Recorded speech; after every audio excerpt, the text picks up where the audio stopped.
Assalamualaikum warahmatullahi wabarakatuh. Waalaikumsalam warahmatullahi wabarakatuh. Alhamdulillah, sahabat masjid dimanapun Anda berada. Kali ini Kang Anwar ditemani Kang Ustadz Hendrianto SAG, atau yang sering dikenal di dunia YouTube ya adalah Ustadz Paijo atau Kang Paijo. Gimana kabar Kang Ustadz? Alhamdulillah baik Kang Anwar.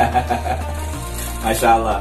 Ini saya senang sekali, ini ada kesempatan yang sangat luar biasa. Saya tuh pengen banget ngobrol sama Kang Ustadz Paijo ini tentang kemasjidan. Ini Kang, saya selaku jamaah masjid, ini seringkali baik di tempat kita tinggal atau di kampung saya sendiri, di masjid saya, ataupun ketika kita sedang melakukan perjalanan dalam bersafar, jadi musafir, ini ketika sholat singgah di masjid, permasalahannya adalah rata-rata masjid ini sepi, terutama dari pemuda, dan jamaah yang kita dapatkan 80% lebih ini rata-rata adalah manula atau ya, rata-rata 50 tahun ke atas, jarang sekali ada pemudanya. Ini kira-kira permasalahan di mana? Monggo. Terima kasih Kang Anwar.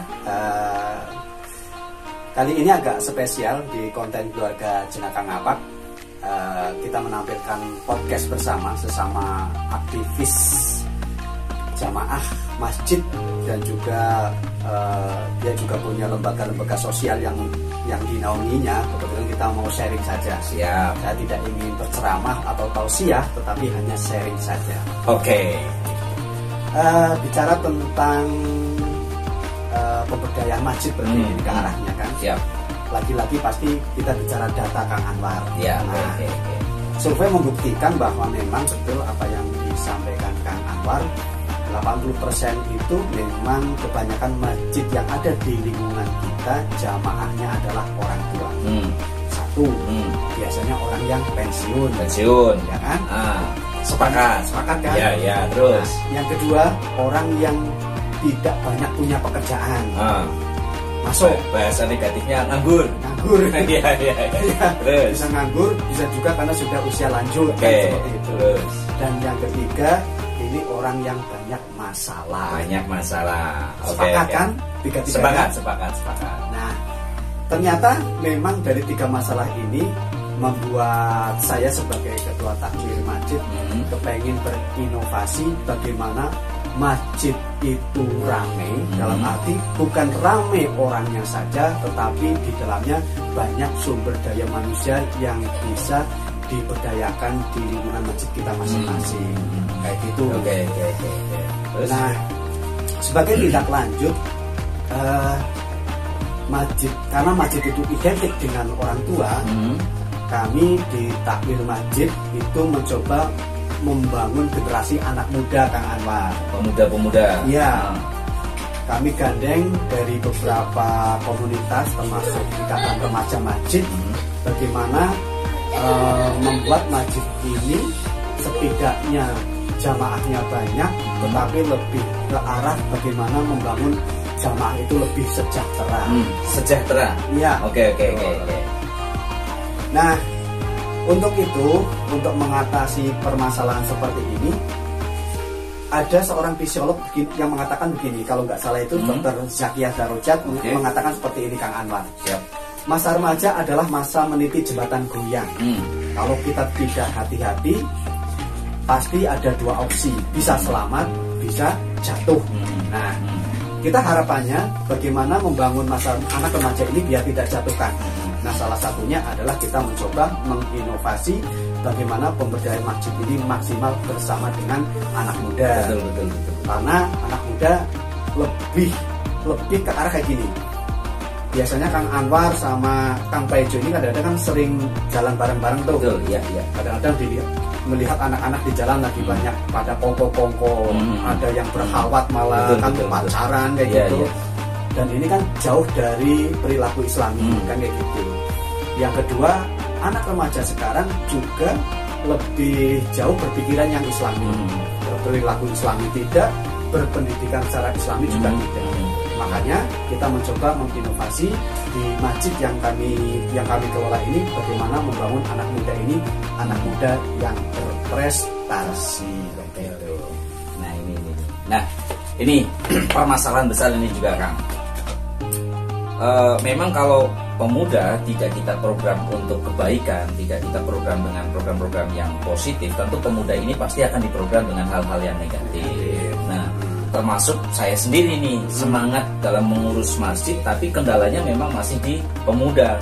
Kebanyakan memang masih ibu-ibu rata-rata begitu, emak-emak lah itu yang gemar mengaji dalam majelis. Nah, kira-kira program apa yang Kang Paijo sudah buat di Masjid Kang Paijo, dan seefektif apakah program yang Kang Paijo buat di masjidnya Kang Paijo sendiri? Ya, ada beberapa terobosan yang saya tempuh sebenarnya, dan ini pasti melalui proses, pasti melalui ada gagalnya, pasti melalui ada kendala-kendala yang memang harus kita jalani kan, karena itu proses. Nah, untuk mencoba membangun anak muda biar berkomunitas di lembaga yang kami berikan ini nantinya, karena menurut hemat Kang Paijo bahwa di lingkungan masjid adalah bagaimana membangkitkan remaja-remaja masjid di lingkungan kita untuk bisa memberikan kontribusi kepada masyarakat, kayak gitu. Nah, sehingga disitu lahirlah yang namanya program Bumbung Sedekah Subuh. Nah, program Bumbung Sedekah Subuh ini sebenarnya lebih ke arah simpelnya kayak gini. Ketika mereka sudah bisa melaksanakan aktivitas ritual ibadah makhluknya, justru kita lebih ke arah bagaimana membangun karakternya, karena ibadah menjadi hal wajib kan, ibadah sholat dan sebagainya menjadi hal wajib, tetapi ketika sudah melaksanakan kewajiban yang diperintahkan oleh Allah, pasti akan berdampak buah atau hasil bagaimana perilaku sehari-hari. Nah, program Bumbung Sedekah Subuh ini sebenarnya hanya mengejawantahkan bagaimana karakter mereka dalam mereka bersedekah sehari-hari. Walaupun sedekah itu kan konotasinya banyak kan, ya. Bisa dengan ilmu, bisa dengan tenaga, bisa dengan materi, bisa dengan ide atau saran dan sebagainya. Tetapi kami mengelola bagaimana ibadah ini yang biasa rutin mereka lakukan sebenarnya, cuma kita wadai bagaimana mereka sedekah harian tetapi dengan namanya sedekah subuh. Makanya kita namakan program Bumbung Sedekah Subuh. Program Bumbung Sedekah Subuh. Ya. Oh begitu. Nah, lambat laun karena saya mencoba Bumbung Sedekah Subuh ini kan permasalahannya adalah ketika yang pegang uang kan kaum hawa, ibu-ibu atau mak-mak yang tadi Kang Anwar sampaikan. Nah, sehingga kami mengumpulkan Majelis Taklim yang di lingkungan Kang Paijo. Ketika kami sedikit sharing dengan ibu-ibu tadi, kami sampaikan bahwa direncanakan ada program Bumbung Sedekah Subuh yang aplikasinya ibu-ibu bisa sedekah harian sehabis sholat subuh di rumah masing-masing atau di masjid yang ada di sekitar situ, dengan harapan uang itu nanti kita tasarufkan sesuai dengan apa istilahnya, sesuai dengan syariat yang sudah ada misalnya kayak gitu. Nah, lambat laun dari proses itu akhirnya ketemu Ustaz. Jadi ketemu bagaimana solusinya ketika uang sedekah harian itu bisa kita gunakan semaksimal mungkin biar masyarakat di lingkungan kita sejahtera bersama. Nah, itu ternyata programnya berlanjut. Diawali dengan pembagian paket sembako untuk kaum duafa. Dan itu tentu melalui verifikasi Ustaz, biar nanti bantuan-bantuan yang itu bisa tepat sasaran dan prioritas kayak gitu. Baik. Nah, setelah ada bantuan paket sembako, mengembang lagi dengan kegiatan-kegiatan yang istilahnya di situ bisa membantu ketika masyarakat dalam keadaan misalkan kena musibah, salah satu contoh sakit juga dari Bumbung Sedekah Subuh sedikit memberikan bisyarah atau insentif untuk meringankan mereka. Terus ketika ada orang meninggal di lingkungan kami juga sama seperti itu. Terus kemarin pada waktu pandemi ini selama 2 tahun ini kita alhamdulillah bisa membantu warga-warga kita yang isoman, terus membantu keluarga yang lagi isoman, tentu dengan bantuan-bantuan yang bisa mereka nikmati, dengan harapan mereka bisa cepat sembuh dan bisa mengatasi dari masalah yang sedang kita hadapi saat ini. Baik. Dan itu proses berjalan sampai akhirnya ini termasuk yang sudah 3 tahun ini Ustaz. Kita mengelola Bumbung Sedekah Subuh ini sampai akhirnya kita bisa mengeluarkan kartu berobat gratis atau istilahnya dengan nama kartu sehat. Jadi warga kita yang masuk dalam komunitas warga Bungkus Sedekah Subuh berarti bisa periksa atau berobat gratis sesuai dengan rujukan yang sudah dikeluarkan oleh pengurus Bungkus Sedekah Subuh. Berarti biayanya diambil dari Sedekah Subuh. Biayanya diambil dari Bungkus Sedekah Subuh dan kita klaim membayarnya mingguan. Karena kita petugas itu atau relawan di situ menariknya mingguan, kita kalkulasi lalu kita tasarufkan sesuai dengan kebutuhan yang memang program saat itu lagi kita jalankan. Nah, ini sahabat masjid, ternyata masjid ini bila kita program dengan baik, kita manajemen dengan baik, tidak hanya sekedar makmur jamaahnya saja, tapi memang harus sampai memikirkan kesejahteraannya, Ustaz ya. Bahkan sampai kesehatannya. Baik. Nah, ini kan rata-rata masjid itu pengelolanya rata-rata ini sudah usia lanjut begitu, pensiunan lah begitu rata-rata. Jarang sekali melibatkan pemuda seperti yang di Masjid Kang Paijo ini jalankan. Saya pernah mendengar gini Ustaz, dari Ustadz Muhammad Jazir HSP pendiri Masjid Jogokarian. Dia mengatakan begini, kalau takmir masjid ini kesepuan atau para senior yang artinya mereka seharusnya menyerahkan hal ini kepada pemuda, maka ketika masjid dikelola oleh para kesepuan, masjid ini akan jalan di tempat atau tidak mengalami kemajuan. Dan masjid ini akan sukses, akan maju, akan punya program ketika masjid ini diprogram oleh pemuda. Nah, sejauh manakah Kang Ustadz Paijo ini melibatkan pemuda dan seefektif apakah ini? Kita jadi penasaran kalau masjid ini dikelola oleh pemuda, karena yang saya lihat Kang Paijo ini banyak melibatkan pemuda-pemuda. Ya, terima kasih Kang Anwar. Pertanyaannya semakin kritis dan menarik. Ini berarti kembali ke manajerial, bahwa masjid itu banyak kendala-kendala di pengelolaan, sehingga masjid kita bukan semakin maju, tetapi malah kalau kita bicara pergerakan zaman semakin mundur gitu. Nah, pergerakan mundur ini tentu ada beberapa faktor sebab kenapa masjid kita kadang-kadang salah pengelolaan, salah manajerial, sehingga masjid kita bukan semakin ramai tetapi semakin sepi ditinggal oleh jamaah masjid itu sendiri. Dan menurut saya memang pemuda ini menjadi garda terdepan bagaimana membangun sebuah masjid yang baik, karena sekarang ini kan media teknologi itu kan sudah luar biasa kan.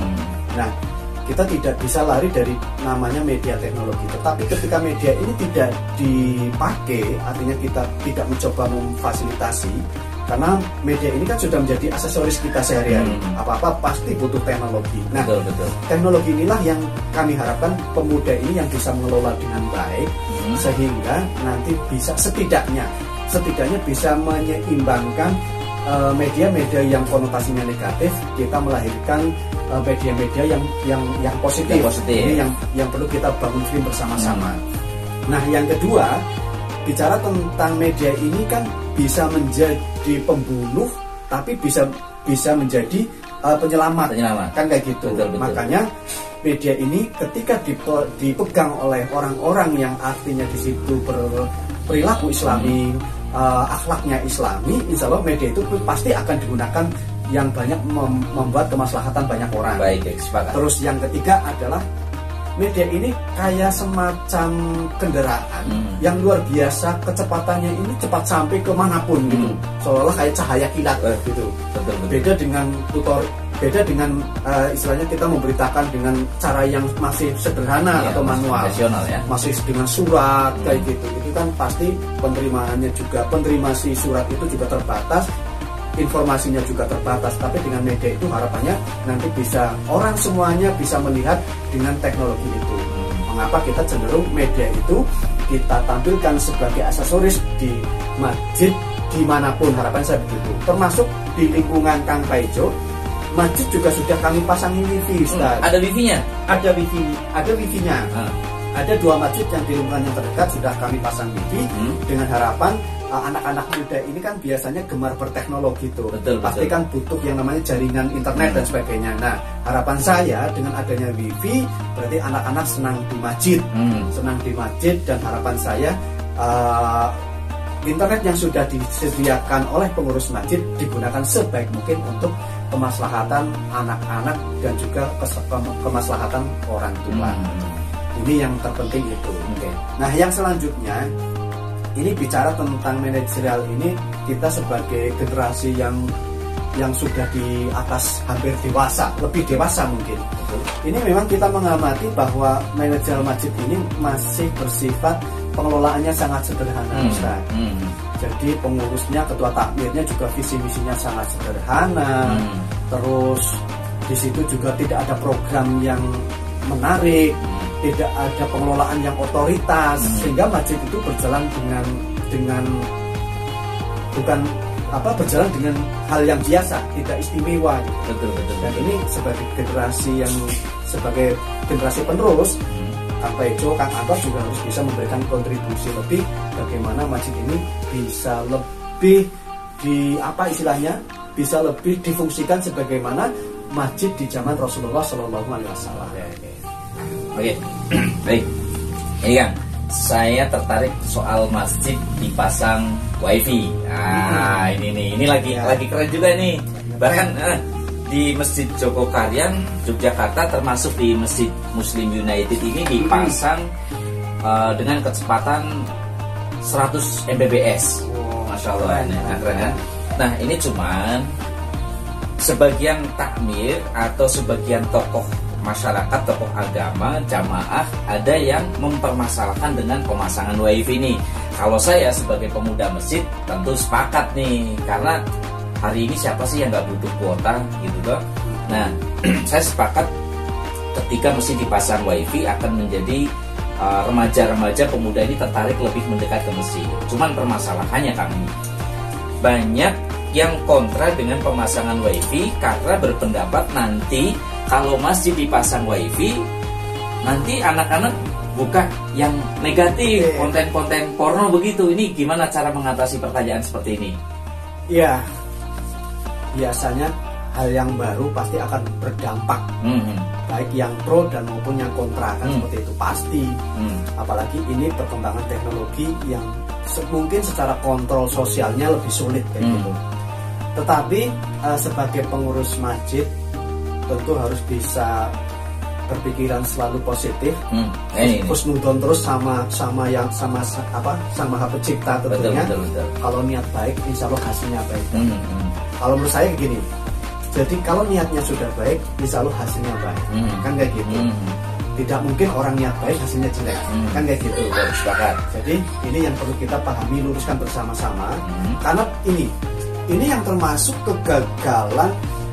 Fungsi masjid tidak bisa berjalan dengan maksimal karena membuat tim inti saja kita sudah gagal, Ustaz. Kita kan sering tuh ketua takmir bentrok dengan bendahara, tidak senafas katanya, gitu. Atau mungkin dengan seksi peringatan hari besar, atau mungkin dengan seksi perawatan, atau mungkin seksi yang lain. Dan kita itu seringkali menemukan hal-hal yang seperti itu. Ternyata masjid itu ketika bagus manajerialnya, tentu harus hati-hati memilih tim inti bagaimana memakmurkan masjid bersama-sama dengan setidaknya dengan visi misi yang tidak sederhana, tetapi dengan idealis, dengan visi misi yang jelas gitu, sehingga masjid itu bisa terbangun karena memang tim intinya solid. Ini yang menjadi faktor ini, Ustaz. Nah, masalah kenapa ada rancu seperti itu? Ya karena frame-nya saat jelas itu tidak sama, berpikirannya tidak sama, frame-nya tidak sama, sehingga hasilnya pun pasti akan tidak sama. Tetapi sebagai pengurus masjid tentu harus bisa mencegah preventifnya. Bagaimana sih biar anak-anak ini tidak cenderung menggunakan wifi ini, artinya di situ all, tetapi justru malah ketika dibebaskan segitunya mendatangkan hal-hal yang mudorot. Bisa nanti disiasati dengan jam online di internet, pasti jam berapa sampai jam berapa, Ustaz. Baik.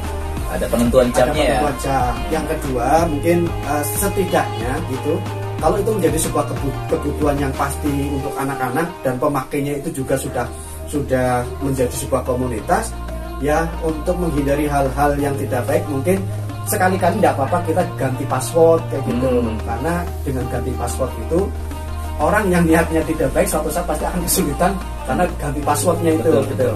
Dan itu biasanya kalau orang baik pasti akan menemui pengurus, ini sandinya apa ya, apa sudah ganti dan sebagainya. Ini sebenarnya hanya langkah-langkah kecil bagaimana menggunakan wifi ini tidak menjadi kebablasan di anak muda. Itu mungkin cara itu yang mungkin lebih santun. Betul. Terus yang ketiga, lebih banyak ada kegiatan-kegiatan remaja di situ, sehingga mereka tidak membangun komunitas secara ilegal, tapi membangun komunitas sesuai dengan kebutuhan anak muda gitu. Kalau hanya untuk main wifi di situ, seolah kita memfasilitasi tapi membiarkan. Tapi dengan adanya program, misalkan ada kajian bulanan anak muda atau kegiatan apa, sehingga di situ saya yakin wifi itu bisa dimanfaatkan bersama-sama sesuai dengan tujuan yang kita harapkan. Masjidnya rame, anak mudanya juga rame di masjid, orang tua juga di masjid, sumber daya manusianya juga dibangun di masjid, tidak di mana-mana. Harapan saya begitu. Kenapa internet itu menjadi wajib di tempat ibadah gitu, Ustaz? Baik, Masya Allah. Ini sangat menarik nih. Jadi intinya masjid membuat fasilitas atau memfasilitasi wifi, tapi juga memprogram ya, tidak melakukan pembiaran, tinggal dipakai supaya ada kontrol. Tapi saya secara pribadi pun insya Allah ketika masjid menyiapkan atau memberikan fasilitas wifi, anak-anak yang menggunakan ketika akan membuka konten-konten yang negatif, mereka akan berpikir dua kali, ini di masjid begitu toh. Toh seandainya mereka tetap membuka, ya sudah, artinya ini urusan yang bersangkutan dengan Allah Subhanahu wa Ta'ala, karena masjid tidak menyiapkan untuk hal itu. Oke, kembali Ustaz nih. Nah, ini permasalahan juga nih. Banyak pemuda-pemuda yang sebenarnya ingin dilibatkan dalam mengurus masjid ini untuk kemajuan masjid, apalagi kalau melihat sekarang ini kan perkembangannya luar biasa dengan perkembangan teknologi, kan mereka mendapatkan hidayah ini asbab penggunaan teknologi. Artinya di zaman seperti ini kita tidak bisa lepas dari penggunaan teknologi, walaupun memang yang namanya teknologi bagaikan pedang bermata dua gitu kan. Nah ini Ustaz, ini banyak pemuda yang kepengen terlibat mengurus masjid, akan tetapi dari pihak masjid itu sendiri belum open. Ini sebaiknya bagaimana? Dan ini banyak karena Kang Anwar sendiri memang sering mengadakan silaturahim ya, bersafar ke masjid-masjid. Banyak masjid yang mengalami kendala di kepemudaan karena mereka tidak dilibatkan. Nah sementara pemuda ini kepengen terlibat tapi takmir sendiri ini tidak open. Ini gimana supaya takmir bisa open ya? Silakan. Iya. Apa yang disampaikan Kang Anwar ini memang mungkin ada sebagian kendala ketika bagaimana sih masjid ini biar sinergi antara anak muda dengan orang dewasa, terutama dengan pengurus masjid kan gitu. Ini maaf nih, ini masalah gini Kang. Kalau rata-rata yang Kang Anwar amati itu takmir masjid itu hampir secara umum ketika melibatkan pemuda begini, paling cuman semangatnya di awal, nanti nggak semangat lagi. Nih mumpung saya ingat nih. Iya. Gimana Tan? Kalau menurut saya sebagai ketua takmir ya, artinya bahwa saya memandang pemuda ini adalah aset kita ke depan untuk selalu menjadi apa istilahnya ya, garda terdepan. Bagaimana syiar Islam ini terus membooming di dunia, artinya dengan program-program yang harapannya itu berketerusan sesuai dengan pertumbuhan atau perkembangan zaman. Nah, ketika ada kesulitan antara pengurus masjid dengan anak muda ini, coba istilahnya ketika mau menyampaikan dengan pengurus masjid, yang perlu kita sampaikan adalah data real tentang apa yang ada di wilayah kita. Salah satu contoh, sampai hari ini coba Kang Anwar menghitung apa ada pendataan di masjid yang ada di keliling kita. Belum ada. Mungkin anggap saja belum ada. Nah, pendataan masjid ini kan menjadi penting. Bagaimana ketika pendataan masjid itu ada dan intens ketika data itu ada, hubungan secara ikatan emosional itu menjadi melekat. Dan ini yang kadang-kadang terjadi miss adalah karena kita tidak ada hubungan emosional dengan apa yang nanti kita harapkan. Tetapi ketika itu ada data jelas, anak mudanya sekian, orang tuanya sekian, terus mungkin yang jamaahnya di rumah sekian, yang di masjid sekian, yang belum sholat sekian dan sebagainya. Ini kan sebagai pintu, bisa menjadi salah satu pintu interaktif bagaimana program itu nanti bisa bersesuaikan dengan pengurus masjid, karena kita menghadapi permasalahan sosial yang di situ diketemukan banyak yang perlu menjadi tanggung jawab bersama. Jadi jangan berpikiran kayak gini, masjid ini selalu otoritasnya tapi menggunakan secara personal, Mas. Tidak membawa bahwa dia itu dapat amanah untuk mengelola masjid ini. Bagaimana masjid ini bukan hanya berkonotasi mengumpulkan orang di masjid banyak, justru yang terpenting adalah membangun sumber daya manusianya di masjid apa? Nah, salah satu ini pemuda. Pemuda ini yang perlu kita bangun sumber daya manusianya biar nanti masjid ini bisa berdaya secara maksimal. Yang saya harapkan itu. Jadi mungkin perlu ada komunikasi yang lebih baik antara pemuda dengan orang tua, tentu dengan program-program yang setidaknya disampaikan dengan proporsional, kan? Tidak hanya menggebu sebagai anak muda saja, dengan semangatnya saja, dengan hirohnya saja, dengan yang lagi memang anak muda ini secara emosional kan pasti akan lebih tinggi ketimbang orang dewasa. Makanya itu yang perlu kita bangun itu. Jadi yang perlu kita paparkan kepada orang tua justru adalah kita bisa menyampaikan data dengan jelas, kita sampaikan keresahan masyarakat tentang adanya masjid, apakah sudah berdampak positif bagi lingkungan atau belum gitu. Dan ini rata-rata kenapa orang banyak yang tidak cinta masjid, karena secara manfaat, secara personal itu kadang-kadang tidak melekatkan. Betul. Jadi ngapain sih saya ke masjid? Karena masjid itu apa yang saya rasakan gitu. Nah, apalagi ini kadang-kadang kasus lucu, banyak jamaah kadang-kadang pindah ke masjid satu ke masjid lain gara-gara gitu. Betul ini banyak kasusnya nih, bahkan imamnya nggak mau imamin pindah ke masjid sebelah. Dan itu saya alami gitu. Ini kasus yang perlu kita waspadai bersama, kita evaluasi. Banyak makmum yang kadang-kadang tidak betah dengan imam, atau sebaliknya imam tidak betah dengan makmum, atau pengurusnya tidak betah dengan yang lain, sehingga terjadi hijrah antara masjid satu ke masjid yang lain karena ceritanya kepengen mencari ketenangan, tidak kenyamanan. Iya, ini kan menjadi hal yang menarik gitu loh.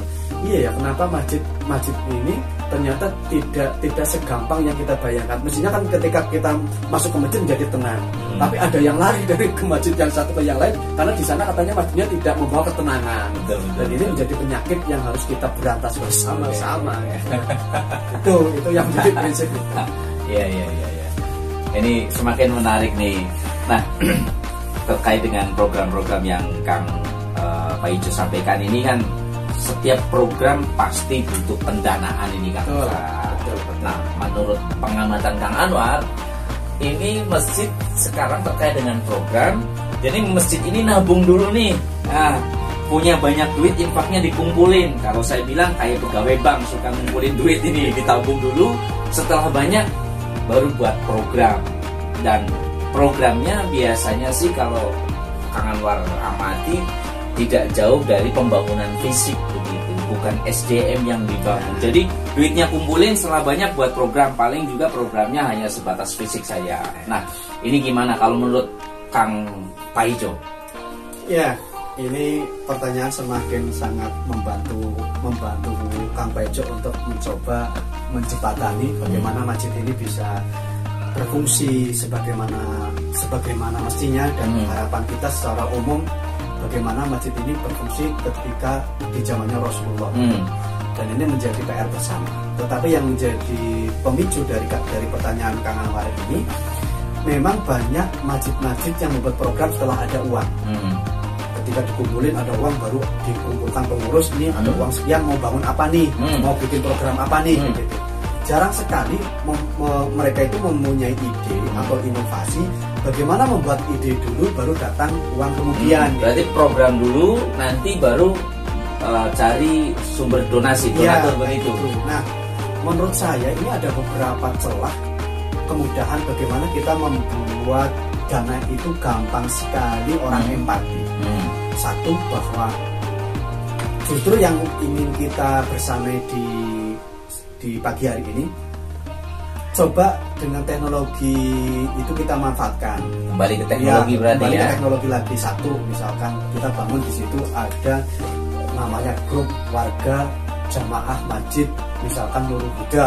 Nah, itu sebagai komunikasi kita untuk membangun silaturahim, untuk membangun kesemangatan ibadah dengan motivasi-motivasi, atau mungkin dengan informasi-informasi yang lain. Itu yang pertama. Berarti jangan lelah untuk mencoba memasuki grup-grup yang positif kayak gitu. Betul. Buat grup-grup yang positif seperti itu.